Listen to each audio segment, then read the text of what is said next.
News 16 Kerala. തായ്ലൻഡിൽ സ്ഥിരീകരിച്ച mpox case ഏറ്റവും അപകടകരമായ വൈറസ് എന്ന് റിപ്പോർട്ട്. തായ്ലൻഡിൽ സ്ഥിരീകരിച്ച എംപോക്സ് കേസ് ഏറ്റവും അപകടകരമായ വൈറസ് എന്ന റിപ്പോർട്ട്. കഴിഞ്ഞ ദിവസമാണ് തായ്ലൻഡിൽ യൂറോപ്യൻ പൗരന് എംപോക്സ് സ്ഥിരീകരിച്ചത്. അപകടകരമായ ജനിതകമാറ്റം സംഭവിച്ച വകഭേദമാണ് ഇതെന്നാണ് AFPBയുടെ റിപ്പോർട്ട്. ഒരാഴ്ച മുമ്പ് ആഫ്രിക്കയിൽ നിന്നെത്തിയ ഇയാൾക്ക് പരിശോധനയ്ക്ക് പിന്നാലെ രോഗം സ്ഥിരീകരിക്കുകയായിരുന്നു. അതേസമയം വകഭേദത്തെക്കുറിച്ചറിയാൻ കൂടുതൽ പരിശോധനാ ഫലങ്ങൾക്കായി കാത്തിരിക്കുകയാണെന്ന് രോഗനിയന്ത്രണ വകുപ്പ് ഡയറക്ടർ ജനറൽ അറിയിച്ചു. ഓഗസ്റ്റ് 14-നാണ് ഇയാൾ ആഫ്രിക്കയിൽ നിന്നെത്തിയത്. ആഗോള അടിയന്തരാവസ്ഥ പ്രഖ്യാപിച്ചതിനാൽ ഇയാളെ എംപോക്സുമായി ബന്ധപ്പെട്ട മാർഗനിർദ്ദേശപ്രകാരമാണ് പരിഗണിക്കുന്നതെന്നും അദ്ദേഹം പറഞ്ഞു.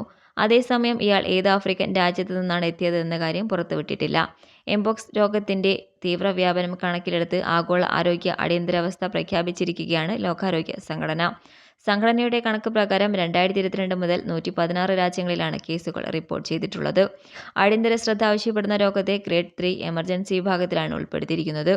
1980-ൽ ലോകമെമ്പാടും ഉന്മൂലനം ചെയ്യപ്പെട്ടതായി പ്രഖ്യാപിക്കപ്പെട്ട ഓർത്തോപോക്സ് വൈറസ് അണുബാധയായ വസൂരിയുടെ ലക്ഷണങ്ങളുമായി എംപോക്സിന്റെ ലക്ഷണങ്ങൾക്ക് സാദൃശ്യമുണ്ട്. വസൂരിക്ക് സമാനമായ ശാരീരികാവസ്ഥ രോഗികളിൽ റിപ്പോർട്ട് ചെയ്യപ്പെട്ടിട്ടുണ്ട്.